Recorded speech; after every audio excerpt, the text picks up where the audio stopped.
Eu quero agradecer o convite da Mari, inicialmente do pastor Jefferson, que me convidou, que o pastor Jefferson pegou o pastor, me fez meu casamento, a apresentação da minha filha foi também na época com ele, e eu tenho um carinho por todos que eu já conheci da época, os que eu não conheci também aqui, fico feliz de estar pessoas interessadas aqui no ciclo, né, de palestra da fertilidade. E eu sou médico, urologista, eu tenho um consultório em Jacareí, eu trabalho também em São José, nos hospitais aqui. Eu formei em Juiz de Fora, depois eu fiz residência de cirurgia geral em Taubaté, na Unital, e depois eu fiz urologia no Centro Municipal de São Paulo.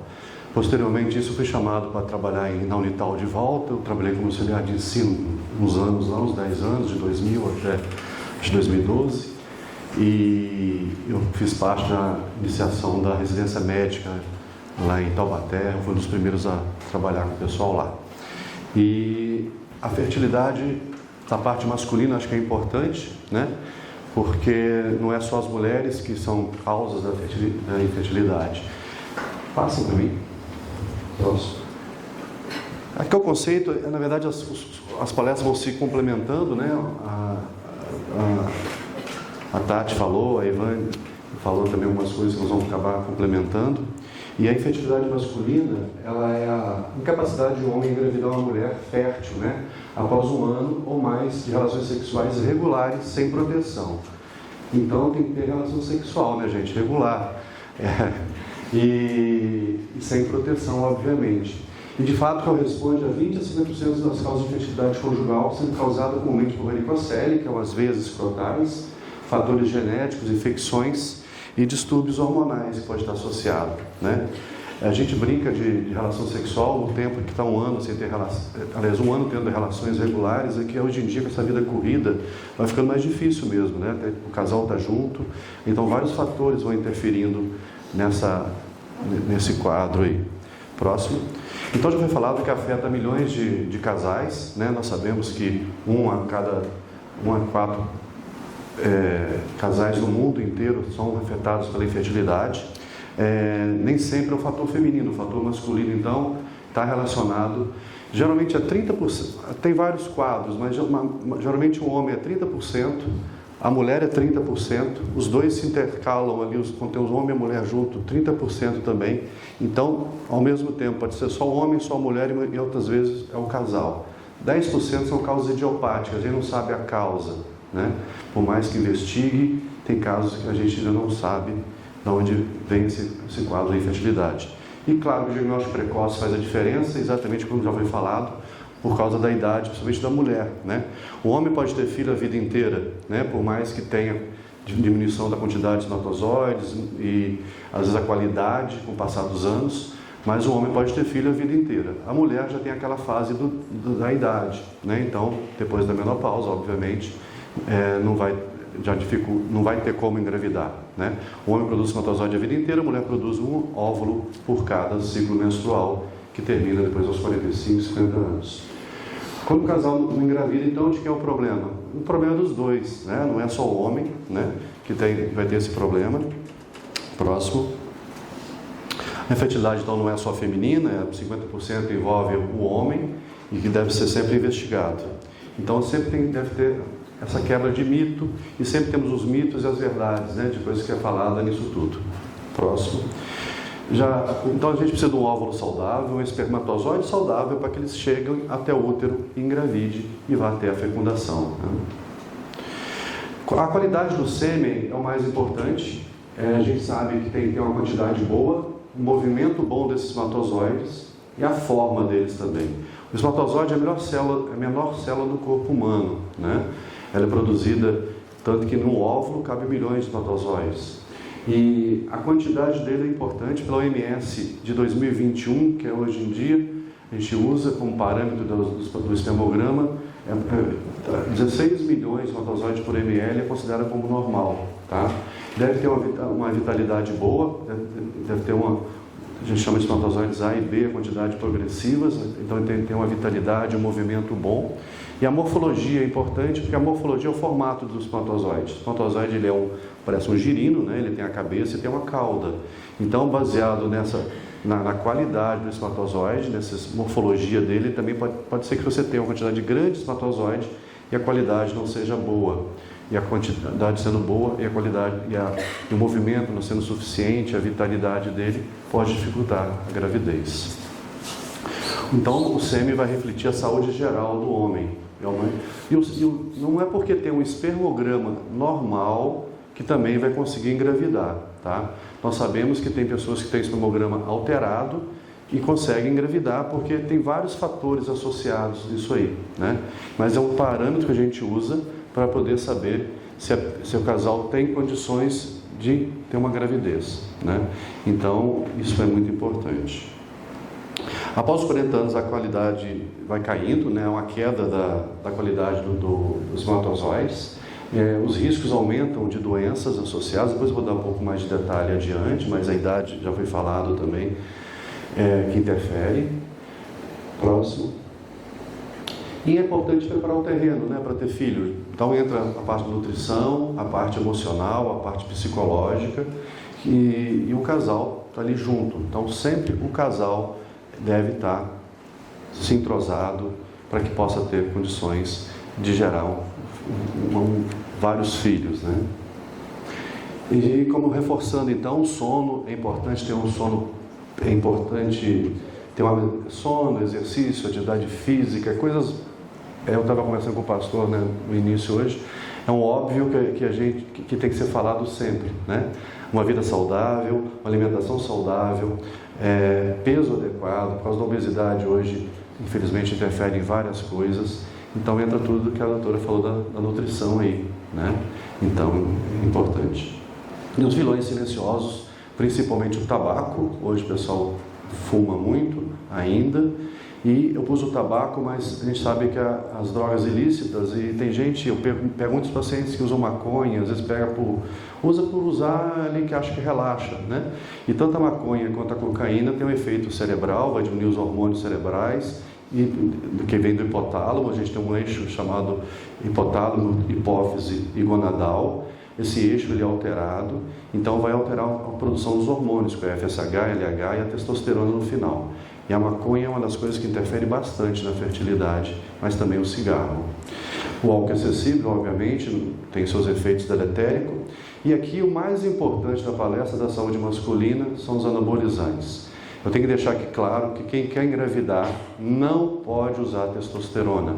Hoje está na moda, vai vir uma outra palestra, outra aula, mas a testosterona não pode ser usada para quem está querendo engravidar, tá? Pode estimular a produção de testosterona por outras vias, mas é muito comum as pessoas estar usando e quer engravidar e não vai engravidar, tá? Então é muito importante isso. A testosterona, a gente precisa da testosterona intrínseca, de dentro do testículo, que a gente produz. Então não adianta injetar, achar que vai estimular a produção de espermatozoide, porque não vai. A testosterona em excesso, ela bloqueia o eixo do hipotálamo com a hipófise e vai bloquear e não vai ser produzido os hormônios necessários para a espermatogênese, tá certo?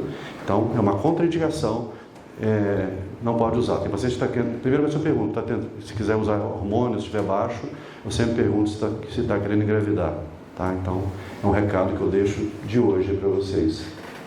Da suplementação através de antioxidantes e para tratar o estresse oxidativo, foi falado da parte da nutrição também. A gente pode usar algumas medicações, né, à base de zinco, selênio, vitamina C, a Q10, a L-carnitina. São substâncias que a gente usa para aumentar o vigor do espermatozoide. A gente chama de estresse oxidativo. Na verdade, o espermatozoide hoje em dia ele é destruído, o DNA é destruído, aumenta a cabeça do espermatozoide basicamente é formada por DNA. Existe a fragmentação do DNA. A fragmentação do DNA pode ser até dosável hoje em dia, porque a fragmentação do DNA prejudica a fecundação, tá?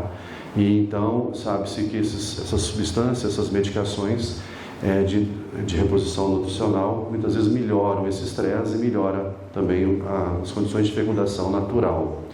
A urologia também, o que a gente tenta hoje é dar condições de melhorar o espermatozoide a fim de que tenha uma gravidez natural, né?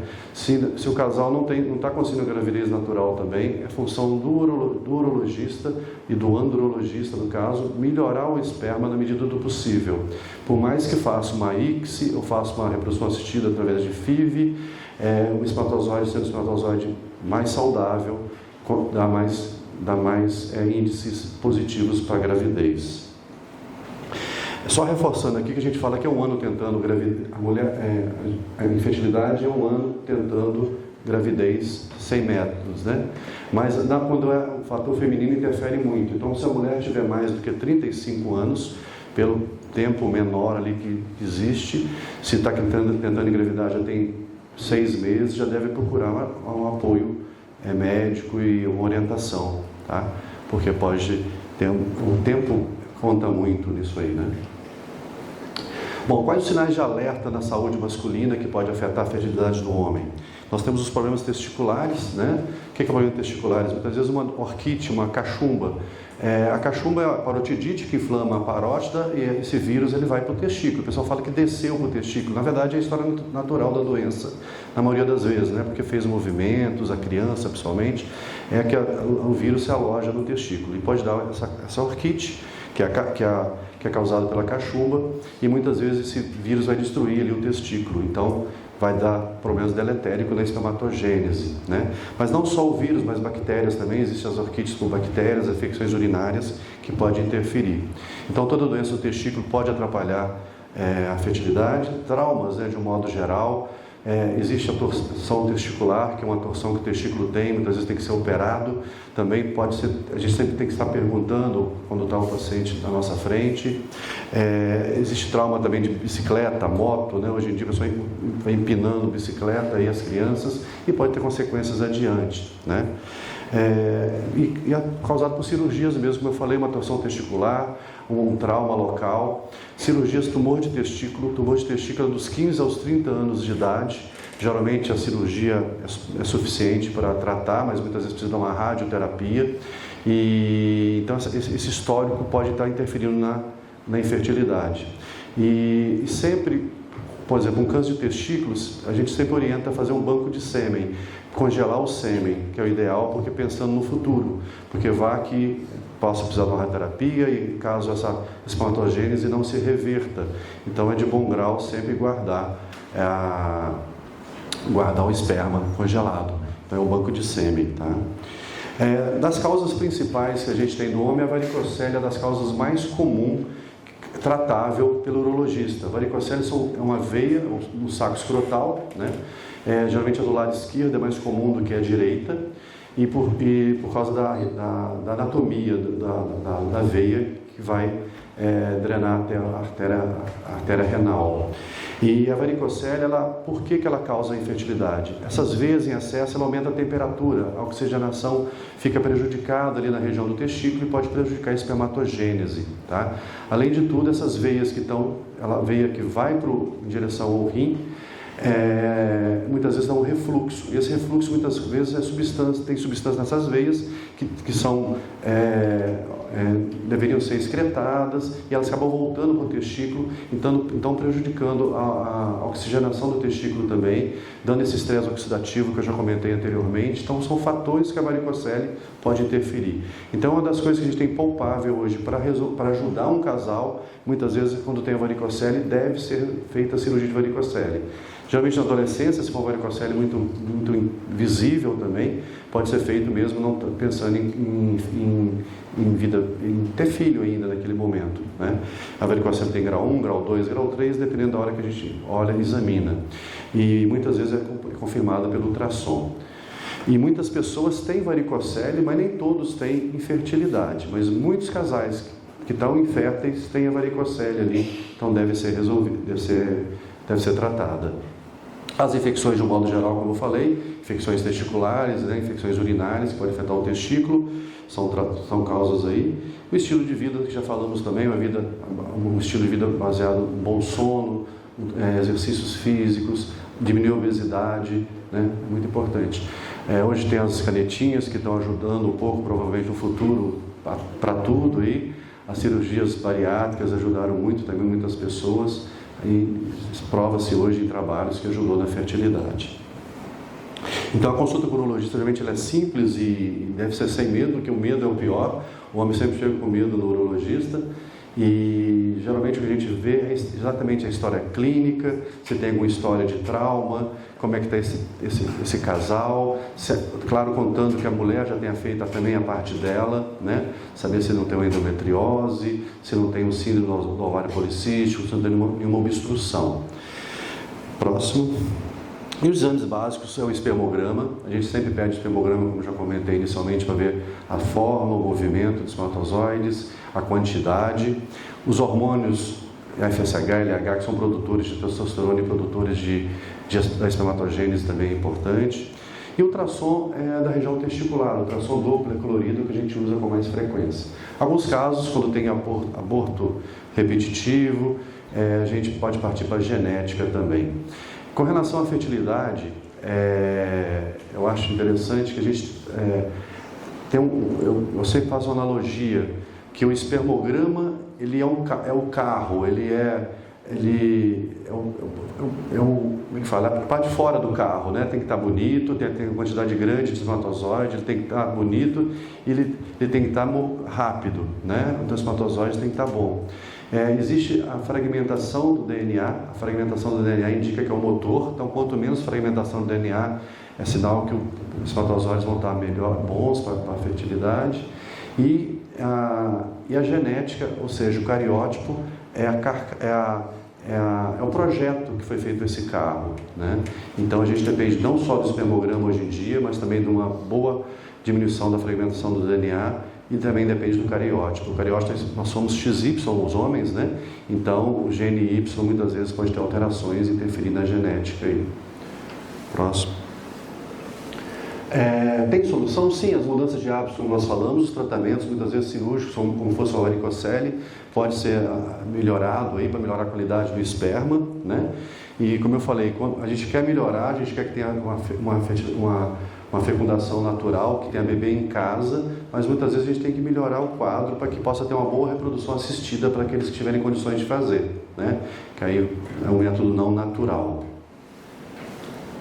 Obesidade, diabetes, sedentarismo, envelhecimento, já foi falado também, que são doenças do estilo de vida, então interfere muito. E as mudanças de hábitos, eu vou reforçar que é o mais importante, e aqui eu queria deixar bem claro, então, o banco de sêmen. Principalmente quando já é orquiectomizado, aliás, quando tem um câncer de testículo, que vai ter que fazer uma orquiectomia, sempre pensar no banco de sêmen, tá? Então, você não está sozinho nessa luta. Foi falado também aqui que a luta é do casal, sempre está junto o homem e a mulher. Eu pus como encerramento, mas eu pus outros slides aqui, mais é por causa da idade masculina. Outra coisa que eu ia falar, que além de que não pode usar testosterona quando quer engravidar, é a idade. Infelizmente, a idade vai interferindo muito. E hoje os homens também estão tendo filho com mais idades, as mulheres também, por causa do trabalho e outras coisas mais, né? Então, isso tudo impacta a parte genética e tudo. Então, após os 35, 40 anos, acho que as pessoas estão querendo ter filho. Então, nisso tudo, acaba tendo uma redução de testosterona para os homens, acaba tendo uma piora da motilidade dos espermatozoides, eles vão ficando mais lentos, aumenta essa fragmentação do DNA que prejudica a fecundação também, e há um maior tempo, vai levar mais tempo a engravidar, já que a idade vai atrapalhando nesse sentido, né? Então, sempre pensar bem o momento para pensar ter a prole. Apesar que se pensar muito, acho que ninguém tem, né? Se pensar muito, vai ter uns 50, todo mundo. Próximo. E com a idade pode ocorrer oligospermia, eu só pus aqui, mas é a quantidade de embriões de espermatozoides. Astenospermia é um movimento diminuído deles. E teratospermia é que eles morrem mais precocemente. São os termos que vêm no espermograma, né? E mesmo normal o espermograma pode existir os danos genéticos. Por isso muitas vezes, está tudo normal, a mulher está normal, o homem está normal, e mais não consegue essa fecundação, né? Então a fragmentação do DNA, eu já falei outras vezes aí, pode atrapalhar a infertilidade, principalmente quando tem abortos repetitivos, provavelmente essa fragmentação pode estar interferindo, tá? O maior risco de mutações novas e doenças genéticas então estão associadas com a idade, principalmente a idade do homem. Eu sempre falava homem para ter filho a vida inteira. Hoje eu falo que pode ter a vida inteira, como eu já falei no início, mas eu falo agora que tem os riscos aí, infelizmente. Próximo. E vai ter maior risco de associação com autismo, esquizofrenia e outras doenças ou transtornos mentais e transtornos bipolares, né? Então a idade, infelizmente, vai interferir um pouquinho nisso aí. Aqui já falamos também que é os exames que a gente faz depois. Então hoje, como complementação e mensagem final, hoje a gente avalia não só a quantidade, mas também a qualidade genética dos espermatozoides, e por isso, nesses casos, estão aqueles casos que a gente chama idiopáticos, que não sabemos a causa definitivamente. 1 em 6 casais, né, pode ter infertilidade, aí só reforçando o tabagismo, pode passar, acabou, foi redundante aqui. E o papel do casal, então, é a responsabilidade compartilhada, né? O apoio emocional do casal, o homem não deve cobrar a mulher, e nem a mulher cobrar o homem, mas tem que estar junto, né? Pesa muito, é pesado,